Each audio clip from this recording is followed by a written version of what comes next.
আসসালামু আলাইকুম সুপ্রিয় দর্শক, আমি আপনাদের মাঝে হাজির হয়েছি একটি রাইস কুকার নিয়ে।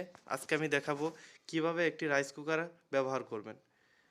যে কোনো ইলেকট্রনিক্স ডিভাইসকে সুষ্ঠুভাবে পরিচালনা করা খুবই গুরুত্বপূর্ণ, কারণ আপনি যদি সুষ্ঠুভাবে পরিচালনা না করতে পারেন তাহলে আপনার প্রোডাক্টে বিভিন্ন সমস্যা দেখা দেবে।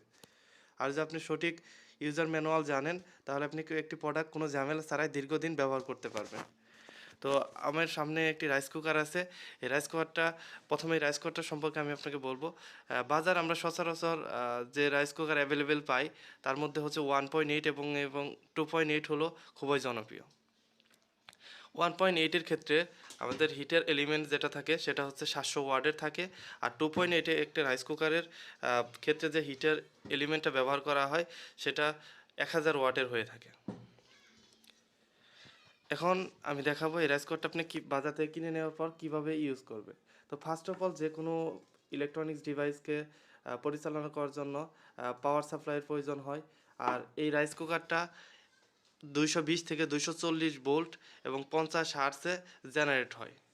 এটা পরিচালনার জন্য 220 থেকে 240 ভোল্ট এবং 50 হার্টজের ভোল্টের সাপ্লাই প্রয়োজন।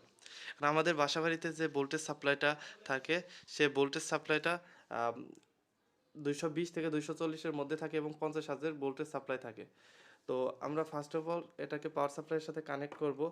তো পাওয়ার সাপ্লাইয়ের সাথে কানেক্ট করার মুহূর্তে এটা খেয়াল করব যে আমার প্লাগটা সঠিকভাবে লাগানো হয়েছে কিনা, কারণ লুজ কানেকশনের কারণে ম্যাক্সিমাম সময় রাইস কুকারের ফল্ট হয়।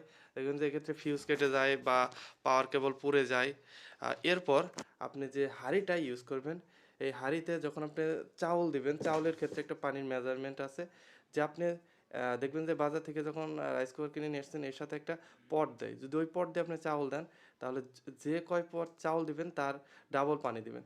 অর্থাৎ বিষয়টা এরকম দাঁড়ালো যে আপনি যা চাউল দিবেন তার ডাবল পানি দিবেন। সেটা আপনি যে পট দিয়ে মাপতে পারেন, এতে কোনো সমস্যা নেই। এরপর আপনি এই চাউলটা ধোয়ার পরে এই হাঁড়িটাকে অবশ্যই নিচের অংশ মুছে দিবেন, কারণ নিচের অংশ যদি মুছে না দেন এই পানিটা আপনার কয়েলের মধ্যে চলে যায়। তখন এটা দীর্ঘদিন এভাবে চলতে থাকলে কয়েলটা দেখবেন যে নিচের দিকে দেবে যায়। এরকম প্রবলেম আপনারা পাবেন রাইস কুকারে। এটা মূলত হয় যে পানিটা দীর্ঘদিন আপনার ওই নিচে থাকে, সেই পানিটা এখানে যায়, এরপর গরম হয়, এতে কয়েলের ধীরে ধীরে এর অ্যাবিলিটি কমতে থাকে। একটা সময় কয়েলটা দেবে যায় বা কয়েল কেটে যায়। তো এরপর আপনি যখন রাইস কুকারটা এটাতে হাঁড়িটা যখন বসাবেন, বসানোর পর আপনি এখানে সুইচ, এখন দেখবেন যে এটা উড়ামে আছে। এরপর এটাকে সুইচ দিয়ে দিলে এটা কুকে চলে যাবে। এবং আপনি যখন ভাত রান্না করবেন দেখবেন যে এটা এভাবে সুইচ দিয়ে রাখলে যখন রান্না শেষ হয়ে যাবে তখন সুইচটা অটোমেটিকলি আপনার উপরে উঠে আসবে, উড়ামে চলে আসবে, অর্থাৎ অটো সুইচে এটা কাজ করবে। আরেকটা জিনিস খেয়াল করবেন যে আপনার রাইস কুকারের হাঁড়িটা যদি আপনি এটাতে না বসান, না বসে যদি সুইচ দেন তাহলে সুইচটা কিন্তু আটকাবে না। সুইচটা এখানে কুকিংয়ে যাবে বাট আটকাবে না। অর্থাৎ আপনি যে যে পর্যন্ত এটাতে রাইস কুকারের পটটা না বসাবেন ততক্ষণ পর্যন্ত এটা কুকিংয়ে যাবে না। এখন দেখেন আপনি কুকিংয়ে যাচ্ছে, ঢাকনাটা দিলেন, ঢাকনাটা দিয়ে ডেকে রেখে দিলেন। যখন আপনার ভাত হওয়া কমপ্লিট হয়ে যাবে তখন সুইচটা অটোমেটিকলি আপনার উঠে যাবে। একটা বিষয় যে রাইস কুকার ইউজ করতে অনেকেই ভয় পান যে আমি কি হাঁড়িতে হাত দিতে পারবো কি না। দেখেন এই যে এখন কিন্তু লাইনে দেওয়া আছে, আমি কুকিংয়ে দিয়েছি, কুকিংয়ে এখন কিন্তু লাইনে দেওয়া আছে, কিন্তু হাত দিতে পারছি। বডিতে যে কোনো জায়গায় আপনি হাত দিতে পারবেন, তো ভয়ের কিছুই নাই। অনেকে এই কোশ্চেনটা করেন যে আমি অনেক ভয় লাগে, যেমন এইখানে আমি হাত দিতে পারতেছি, এইটাতেও। তো এর থেকে ভালোভাবে কেউ আর হাত দিবে না আশা করি। তারপর আপনি এখানে যদি হাতও দেন আপনি কিন্তু কোনো ইলেকট্রিক শক খাবেন না, আপনি সব জায়গায় হাত দিতে পারবেন। এখন দেখেন আমার লাইন দেওয়া আছে, কিন্তু এই লাইনে আছে, তারপর আমি কিন্তু হাত দিতে পারতেছি সব জায়গায়, কোনো প্রবলেম নেই। নির্ভয়ে আপনি রাইস কুকার চালাতে পারবেন, এতে কোনো সমস্যা নেই। তো অবশ্যই আপনার যে বিষয়গুলো রাইস কুকার ইউজের ক্ষেত্রে মাথায় রাখা জরুরি, সেটা আপনি বসা ভাতের জন্য চাউলে পানি অবশ্যই যে কয় পট চাউল দিবেন তার ডাবল পানি দিবেন।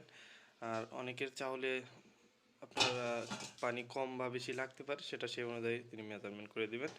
আর একটা বিষয়, আপনার পাওয়ার কটের প্লাগটা পাওয়ার সাপ্লাইয়ের সাথে ভালোভাবে লাগানো আছে কিনা, কোনো লুজ কানেকশন থাকা যাবে না, এবং সকেটটা সঠিকভাবে লাগানো আছে কিনা, কোনো লুজ আছে কিনা সেটা চেক দিবেন। এরপর আপনি হাঁড়ির নিচে যে পানি থাকে সেগুলো একটা শুকনো কাপড় দিয়ে মুছে দিবেন, দেন আপনি সুইচটা দিয়ে দিবেন। এরপর আপনার ভাত হয়ে গেলে অটোমেটিকলি রাইস কুকারটা অফ হয়ে যাবে। ধন্যবাদ সবাইকে ভিডিওটি ধৈর্য সহকারে দেখার জন্য।